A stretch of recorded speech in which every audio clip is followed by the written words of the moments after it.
Hello and welcome to the Blend podcast. I'm your host, Mike Ruff, and this week, Tom Cockings of Robert Cockings Motor Repairs in Somerset joins us to give a teaser of his highly anticipated talk on father and son conflict in the trade, which he'll be presenting at the Blend in October.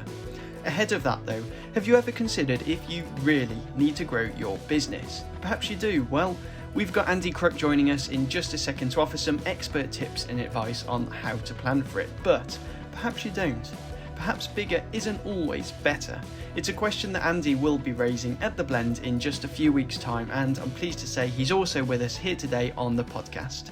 Andy, welcome to the Blend podcast. My pleasure. Many of our listeners will be aware of your Facebook training sessions, in which you present a 15-minute session every week on what you call the 5 pillars of business. One of those pillars, business planning, you'll be covering in great detail during your talk at the Blend in October. Could you start by giving us a taste of what we can expect to hear from you? Yeah, my talk's sort of loosely called Growing Pains, and it's an extension of one of the 15-minute training topics I did recently, and it's about what happens when you try and grow or scale your business and grow and scale yourself as an individual, and looking at how those two things need to be in a line, and it's also asking the question: do you need to be bigger? Do you need to be better? And the inspiration for a lot of what I'll be talking about is in a book called Small Giants, which is an incredibly interesting read. And if you get the revised version, the author, Bo Billingham, I think it is, revisited 10 years later some of the companies he talked about in his book Small Giants.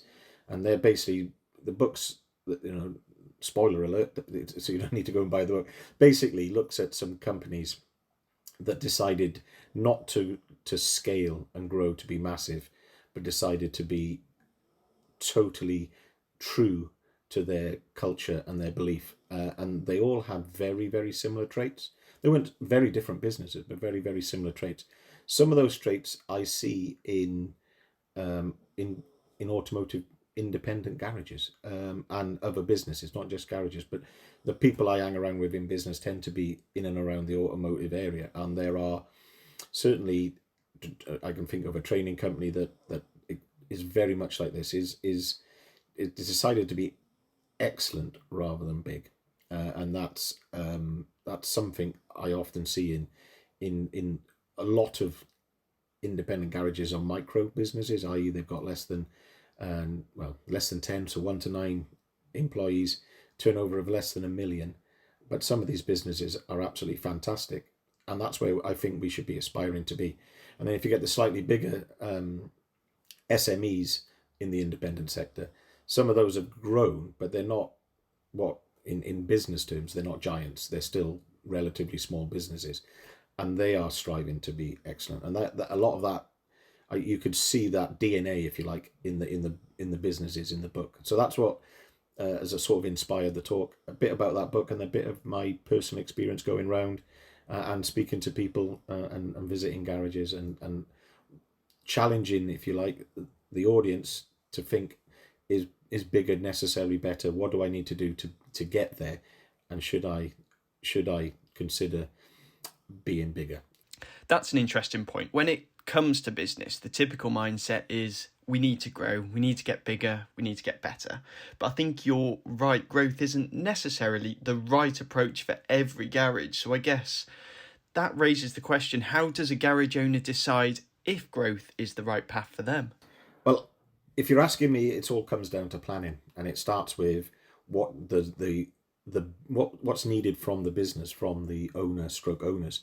So if their vision statement requires, by the time they want to end their association with the business, a certain amount of turnover and revenue to have a certain style of business which they may desire to sell, or to have enough money in the bank to retire, however that works, that may require some growth. If that's not the outcome, maybe design a business that serves your purpose perfectly is a better way to go. And it might not be that bigger is better. It might be that better is bigger. With you, I think. You talk about business growth, but personal growth is a big part of it too, right? Absolutely. And whenever I talk about planning, the first thing I always ask people to do is plan their next 10 years rather than their business's next 10 years, and then build a business that serves you rather than you serving your business, which is often the way. Sadly, far too many, not just garage owners but small business owners, are slaves to their business. They've done is they've traded in a job they didn't like for another job that's equally difficult, but one that they can't leave. No, well, not easily, and they can feel trapped. And the easiest way out of that, the way to overcome that, if you like, I call it the E Trap, which is a book by Michael Gerber, the E Myth. To get out of that trap, if you like, is to have a plan, and have a plan for yourself, so that you are constantly achieving and growing yourself, and your business will follow you, because your business is the tool for achieving your personal aims and growth.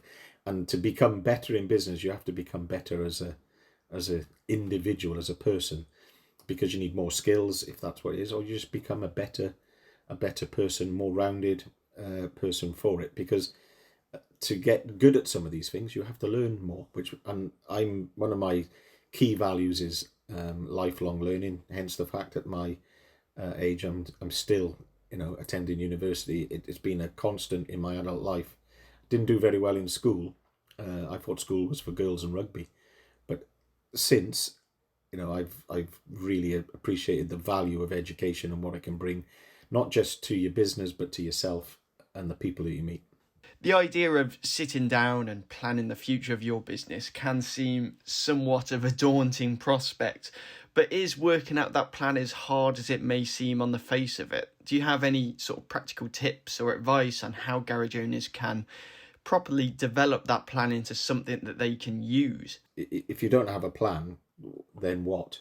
How? And I think it's a very famous quote by um, a baseball coach called Yogi Berra, and he said, "If you don't know where you're going, you're unlikely to get there." And it's never truer. It's a bit like having a business where you don't know what the destination is. It's a bit like getting in your car and just driving. Are you likely to get to where you're going? Very unlikely, isn't it? Unless you know where the actual final destination is. And that's what having a plan does. And most people, whether they know it or not, or they consider to have a plan, they have a final destination in mind. There is something at the end that they would like, but unless you formalize that, unless you write that down, unless you have some idea of how you're then going to get there, and I always say to work backwards from that.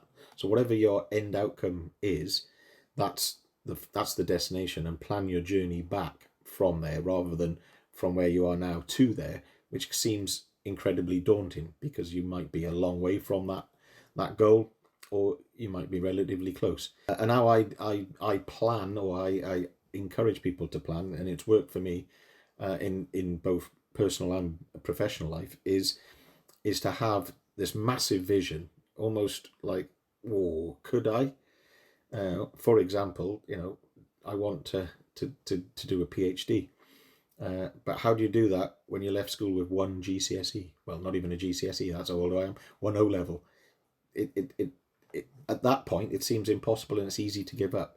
But if you start with finishing a PhD and you work your way back, well, what do I need to do to get on a PhD? Well, I need a master's. So how do I get a master's? I need a degree. How do I get a degree? I need to do a HND. How do I do an HND? I can do a HNC. How do I get there? Well, I need to enroll. And if you take that journey, it's more than 20 years. But if you set them steps, they're steps, you can make it. And if you then break your big vision into, and I like a planning cycle of threes. So 3 3s. So 3 years in threes, which leaves 9. Even I can do that maths, which leaves you with a floating year. So if a COVID happens, you can write a year off, or if a year doesn't quite go to plan, you've got that flexibility in your planning to write a year off. You can't keep writing a year off. So you have 3 3s, which gives you 9, and that'll give you to your 10. If you plan back 10 years to where you are now, you're trying to achieve everything in much smaller steps. And then you take your 3, so your next 3-year goals, and you have 1-year plans, and you would try and achieve a certain amount in the first year, a bit more in the second year, and half the the entire 3-year goal in the third year, and it gives you that incremental planning and gains, which is what the Atomic Success Program about that I talk about, and that's what I call it, atomic planning. And then you take your year and you break it into quarters, and you then have a 90-day goal, you have your week's goals, and you have what you need to do today. And something I like to talk about is minimal viable sort of effort. So what one thing do I do today that takes me one step closer to my goal? And if you're doing that every day, amazingly, you will get there. It's one step at a time. You're right, it really is amazing, because the compound effect of those small improvements over time can be significant. James Clear, in his book Atomic Habits, suggests that improving by just 1% every day, which at the time is hardly noticeable if at all, over a year you'll end up being 37% better. How amazing is that? Things are changing within the independent garage sector, though, aren't they? I know you sometimes refer to an awakening, Andy, in recent years. Could you just tell us what you mean by that? That's what I call COVID, the Great Reset. It's not just in our industry. It was across the board. People had a real, if you like, wake up call, and people had disruption to their lives enforced upon them, and they had time, because they stopped going to work every day, even if it was for very, very brief periods. For those of us who were lucky enough to be in that position where we had that break, even if it was just for a week, people went, is this what I want to do? And then they looked at other people maybe doing slightly more, should we say, meaningful work, like nurses and other people, and they looked at that and thought, am I making a big enough difference? And some people looked at it like that. Other people looked at their lives and thought, do I want to go to work? Us as business owners, especially as garage owners, flexible enough now? Or do we only see what we saw, or do we only believe a garage can be run with full-time staff working, 8 till 5? Is that actually true? Could we be more flexible? I know people who've tried the 4-day working week and things like that since COVID, because they've looked at it and thought, do we want to be doing this most of our time? Do we want to be working most of our time? Do we want our staff to be in that position? And people are starting to question the status quo, and they're starting to say, are there other ways around it? Are there different? And that's what I mean by the reset. Are we so blinded by the conventional that we can't see that there's another way? And I suppose this great reset is rather timely too, because it's come at a time of significant change. Now, I know the pace of change within the automotive industry has always been extremely fast, but the difference that we're experiencing right now is the very fundamentals of the industry that are changing right now, what with electrification and even autonomous drive technologies. So it's only right for garage owners that still want to have a business in 10, 15 years time to look up at what's happening and make the necessary plans now. Yeah, absolutely. And will your working environment look the same? And the short answer is probably going to be, in up to 5 years, probably won't have changed much. You might start, depending on how the future of personal mobility changes, will depend on how the independent garage sector looks. I mean, if you consider, if we had just close your eyes and imagine that tomorrow everything was totally battery, what would that look like? What would your business look like? What would be the work you would be doing? There were no internal combustion engine vehicles. Everything had a battery. What would your garage look like? What work would you be doing? Having time to think about things like that allows you to start to prepare, I suppose. But I still think, I hope, because my mission is to save the internal combustion engine, that we will still have internal combustion engines in 15, 20 years' time. There might not be as many, and we'll have a range of different technologies for our personal mobility. Will there be a requirement to specialize further? It's very difficult to say, but the technology that's on cars now is so complicated. I think we need to look at how we recruit, where we recruit from. The minimum level of education for a technician now must be greater. We need to get that message into schools. We need to attract high quality engineering graduates, I believe, into the motor industry, not to design the cars, but to fix them. Now, there'll be some garages out there that will say, well, we're retiring in 10, 15 years' time, so we're just going to keep doing what we're doing until then. And that's perfectly fine. Others may well already be on that path to servicing the UK's changing car park, and that's great. I guess it all comes down to doing what's right for your business in your own personal circumstances, but you can only make an informed decision on that by being aware of what's happening.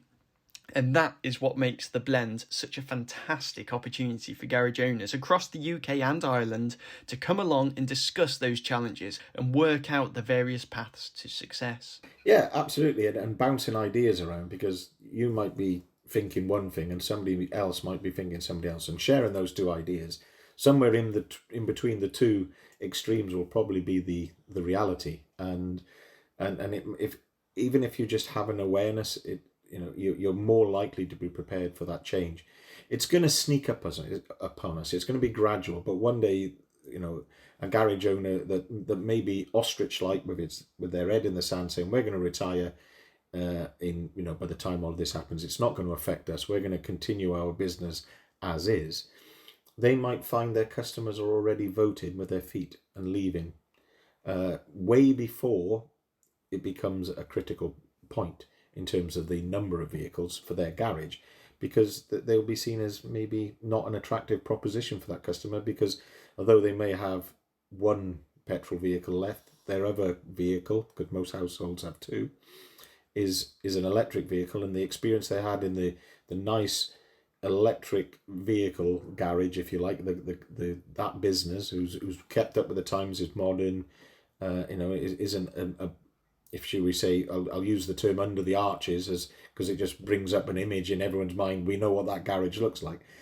That's more likely to be the ostrich, where someone who's looking forward probably has a better proposition, deals with the customers differently, and therefore they might start losing customers, not because of the change in technology, but because of the improvement across the board by other garages, the improvement they're not willing to engage in. Not just because they're not looking at these technologies, but a petrol vehicle, I'm in a relatively new Toyota, and, it drives itself.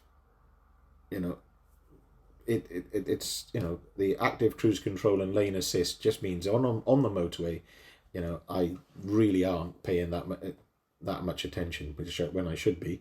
But that's the level of technology in that vehicle. And that's, it's not new technology, yet therefore a garage that hasn't invested in that, when that Toyota goes in there in a few years' time and it's out of warranty and they say, sorry, we can't do it, and they go to the other garage that can, because those technologies are more associated with the newer electric vehicles, and they can do that work, they might have lost that customer. So when they might be retired earlier than they think, or if they're planning, and it's a big topic of mine, they're planning on selling that business, what are they going to sell? Andy, we're almost out of time, I'm afraid, but very quickly, what's the key message you would hope people take away from your presentation at the Blend in October? Invest in yourself, because if you don't, no one will. And then once you've invested in yourself, you'll be able to invest in your business and the people therein. Andy Crook, thanks so much for joining us today. We're looking forward to hearing much more on the topic of business planning from you in just a few weeks' time at the Blend. Thanks very much. It's been a pleasure. The Blend Podcast, inspiring success from within the community. Join us at the Blend on the 7th of October at the East Side Rooms in Birmingham. Now, no matter how much thought you put into your business plan, the one thing that you may not have yet considered, if you're running a family-owned business at least, is a family dispute putting the brakes on innovation and causing ripples of discontent in both your work and home life. It's a situation that Tom Cockings of Robert Cockings Motor Repairs in Somerset came up against in recent years. I'm pleased to report this story does have a happy ending, as we'll find out shortly. Tom, How are you? Welcome to the podcast. I'm very well, thank you. Nice to speak to you. We've been really looking forward to having you on, and we're especially looking forward to your talk at The Blend in October. We'll have a chat about that in a minute, but before we do, could you perhaps get us started with an introduction to your business? Business was started by my dad back in 1979. He used to work with a garage and decided he wanted to move on and do his own thing. So set up on his own and has built the business up from the ground up, basically. It's started off as a very small concern with not much to do and didn't really know where the next mortgage payment was going to come from, but gradually just worked hard and developed it into the business that it has become. What was your introduction to the business? I started working with Dad on Saturdays as a child. He used to take me in on a Saturday morning. We'd sit there for hours just whilst he's working. I was watching and learning, and I'd go in every school holidays working with him, helping him out, and then eventually I finished my A-levels and decided to have a gap year before going to university, and that is when I didn't go back to university. I just stayed working for him and kind of worked full time, and then that all went on, and eventually in about 2008 he made me a director of the business, and I kind of worked my way up from there. What sort of setup do you have now? Currently we have a workshop that is 5,000 square feet. I've got 8 ramps including an MOT bay, and I've got at the moment 9 employees, but I'm literally just in the process of expanding the workshop again and adding some more ramps and another 5,000 square feet and hopefully some more employees should the interviews go well. Now, we've been chatting on the podcast in previous episodes, and I must confess your ears may have been burning because your name, Tom, has cropped up a few times now as one that many of us are particularly looking forward to hearing at the Blend in October. So, no pressure. And without any further suspense, Tom, tell us what your talk is all about. Well, it's my journey through business, from starting off at a young age, working for a family business, and the distinct challenges that brings. We find a lot of garage owners come from a father-son background usually, and there are particular challenges within that dynamic that make business very difficult. And I just want to talk to other people about how I've overcome some of those challenges and how hopefully give them some tips to try and allow them, if they're facing the challenges that I faced, to get over those problems and to be able to do what they need to do to make their business, as they eventually take over from the older generation, to make it a big success like I think I've proved with my own business. Tell us a bit about the working relationship with your father. How has it developed over the years, and what were the challenges you came up against? The working relationship with my father has always been very good. We've always worked closely together, but in later years, as he's become closer to retirement age, the willingness to change and make changes or to invest in either buildings or equipment, I guess the desire dropped off massively because he's towards the end of his career, if you like. Whereas I was at the start of mine and just wanted to really move forward with the times and get the business soaring. And so there's quite a large difference of opinion, and it took a lot of planning, a lot of spreadsheet operating and producing, putting facts and figures, talking with an accountant, doing all those bits and pieces in the background to prove that my thought process was what I was after. This is where I'm going, this is what could happen. And it took a number of years to get my message across. What do you think was holding him back? Everyone has a degree of fear when it comes to change, I suppose. Was there an element of that? Fear of change, yeah, definitely the fear of change. I think it was also a fear of with limited number of working years left to recover from any financial losses I might incur in the business. I think that was probably the key worry. If if things didn't work out and I'd mess things up, he would be unable to rectify it because he hasn't got enough working years left. Well, that's understandable. What changes were you wanting to implement? What investments were you wanting to make at that stage? To start with, it was simple things like garage management software. Moving over to Garage Hive that took a number of months to convince him it was the right thing to do, but I eventually managed to do that and never looked back.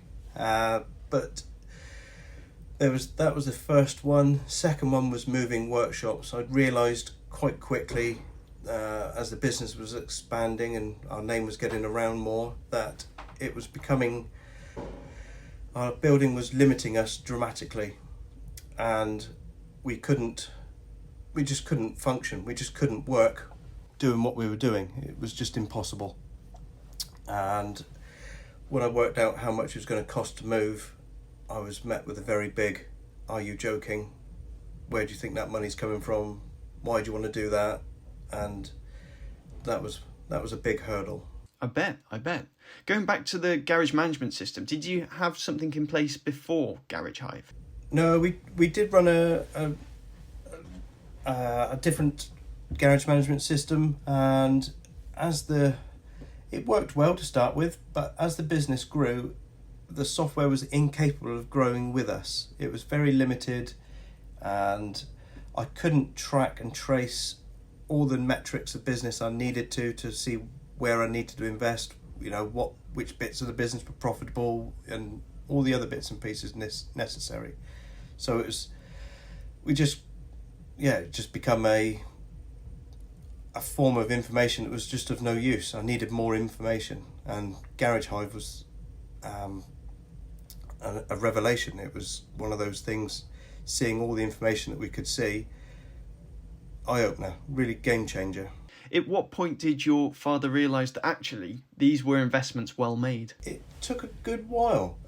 It probably, I think, 2 years of having Garage Hive in place before he thought, actually, the money that I spend on Garage Hive compared to the money that the business makes in comparison now is just a big difference. And I don't think he wouldn't now, looking back, wishes he'd done it sooner. Was it the same case when it came to moving the workshop? Again, yeah, that was something that he was dead against, and COVID changed it for me. Boris's rules said that people over a certain age weren't allowed to go outside, so I was working from home and I'd just done so much planning.